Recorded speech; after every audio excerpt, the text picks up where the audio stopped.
कोलकाता में पहली बार हुई थी और तब से हम लोग साथ में काम कर रहे हैं। स्वप्निल ये बहुत ही अच्छा सुनने वाला है। आपको बोलते समय अगर आपको ग्रहण करने की क्षमता अगर है ना, तो ही आप बोल सकते हो, तो ही आप अच्छे बुद्धिमान धीर बुद्धि स्मृति के धारक हो सकते हो। तो स्वप्निल अभी अकोला में प्रैक्टिस करते हैं।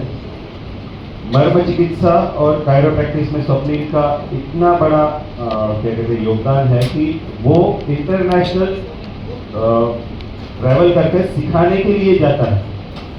और मतलब मुझे ये कहने में गर्व से मैं ये कहता हूँ कि नीमा आयुर्वेद फोरम का अमरावती डिविजनल सेक्रेटरी स्वप्निल काम संभाल रहे हैं। इसलिए हम लोगों को तो पक्का पता है कि वैसे भी आयुर्वेद का मैक्सिमम नीमा आयुर्वेद फोरम का काम अमरावती में ही है, लेकिन स्वप्निल के बारे में ये बताना जरूरी है कि मेरे जैसा वैद्य भी स्वप्निल का रुग्ण है।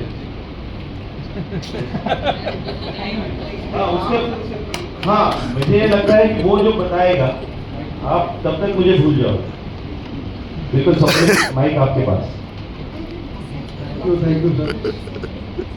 क्या है, अभी हमारे वर्ल्ड कप के जख्म भरे नहीं है और पूरे वर्ल्ड कप फाइनल में अगर सबसे ज़्यादा किसको मिस किया है तो हार्दिक पांड्या को, तो मोस्ट यूटिलिटी प्लेयर है। तो हमारे मोस्ट यूटिलिटी प्लेयर नवचिप सर का ऑलरेडी बैटिंग हो चुका है, तो मैं भी मैच खत्म करने के लिए डिवोर्स का हार्दिक पांड्या के बाद सबसे लास्ट बैट पर ऐसा बोल सकता हूँ।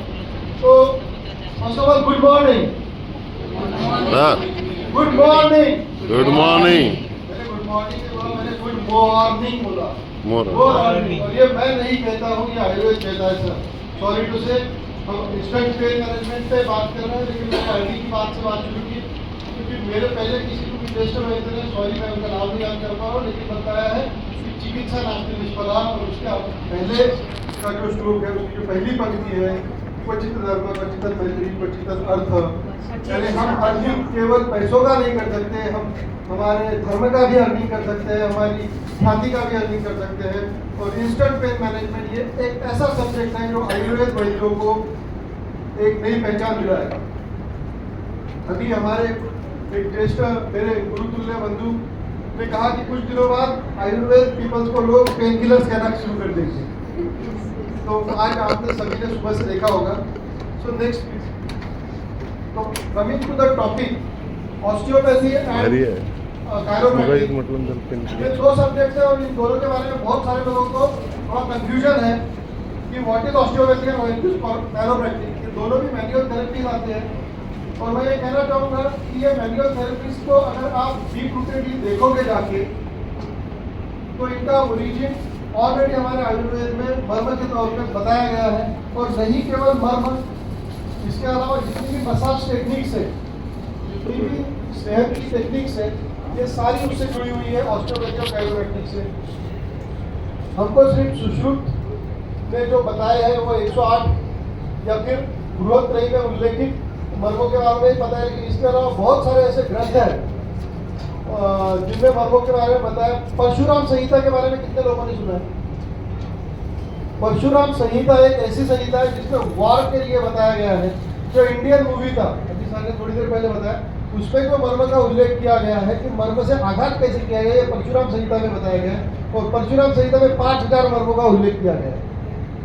तो हमको सिर्फ 108 ही पता है, लेकिन इतने मर्मों का उल्लेख किया गया है। अड़ंगल मर्म एक कंसेप्ट है, साउथ में काफ़ी ज़्यादा पॉपुलर है, जो सिद्ध जो ग्रेजुएट है वो यूज करते हैं। अड़ंगल मर्म का मतलब होता है अगर आपका राइट हैंड पेन कर रहा है तो you have to treat the marma on left hand.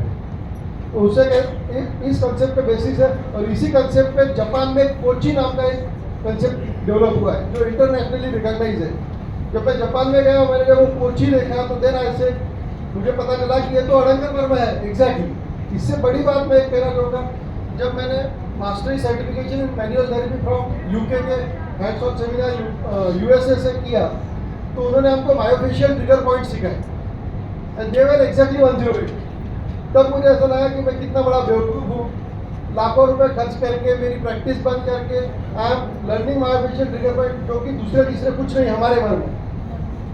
तो this is all the wisdom.